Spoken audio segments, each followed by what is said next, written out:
जय गुरुदेव, जय माँ सरस्वती। आज पुनः प्रेरणादायक ज्ञानवर्धक ऋषि चिंतन के साथ उपस्थित हुए हैं। आप सभी को बसंत पंचमी की हार्दिक मंगल शुभकामनाएं।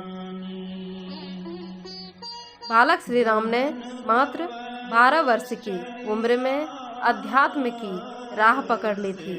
इस छोटी सी उम्र में बसंत पंचमी पर अपने गुरु स्वामी सर्वेश्वरानंद जी महाराज से प्रभावित होकर साधना पथ पर अग्रसर हुए।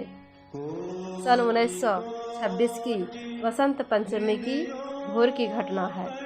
बालक श्री राम का साधना कक्ष अचानक अनुपम सुगंध से भर उठा और उसमें पूर्व दिशा में एक प्रकाश पुंज दिखाई दिया।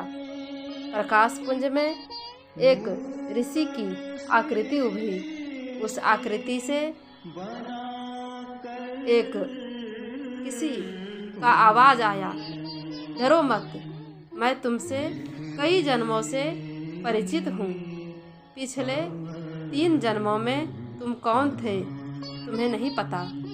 बहुत पहले तुम कबीर थे, फिर तुम समर्थ गुरु रामदास थे, उसके बाद तुम रामकृष्ण परमहंस के रूप में जन्मे थे। तुम्हें इस जन्म में बहुत काम करने हैं।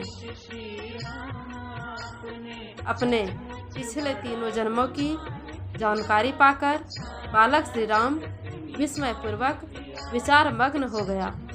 उसे लगा जैसे वह निद्रा में हो। ऋषि ने कहा, तुम्हें गायत्री मंत्र के 24 पुरस्चरण करने हैं। विधि समझाए देता हूँ।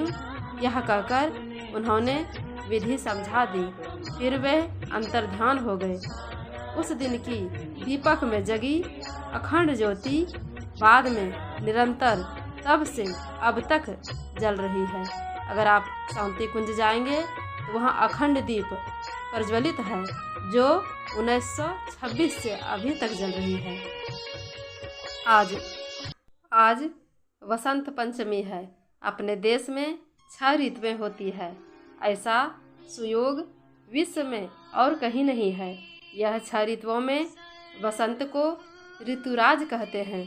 बसंत पंचमी का यह पर्व अपने यहाँ माघ शुक्ल पक्ष की पंचमी तिथि को मनाया जाता है। संस्कृत साहित्य तो बसंत के गुणगायन से भरा पड़ा है। पक्षियों का कलरव, आम मंजरियों में मंद मंद बहती बयार और बसंत ऋतु की सुवास अनायास ही सभी पर छा जाती है। जौ और गेहूं की बालियां इस दिन भगवान के समक्ष अर्पित की जाती है। ब्रज क्षेत्र में यह उत्सव विशेष उल्लास के साथ मनाया जाता है। यहाँ सृष्टि की गहराई को समझ पाने की दृष्टि के लिए माँ शारदा से विशेष निवेदन किया जाता है। बसंत ऋतु में सरस्वती माता की पूजा की जाती है। हमारे देश के कवियों ने बसंत की अभ्यर्थना में अनेक गीत गाए हैं। वेदों के पूजन का दिन भी यह माघ शुक्ल पंचमी है। बसंत माँ प्रकृति के विकास की ऋतु है। इसकी महिमा का अंदाज इसी से लगाया जा सकता है कि यह दिन पूरे देश में सरस्वती पूजा के रूप में मनाया जाता है।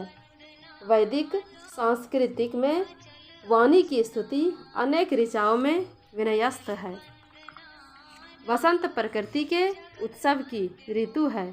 इस ऋतु में समस्त प्रकृति नर्तन, गायन एवं कीर्तन करती है।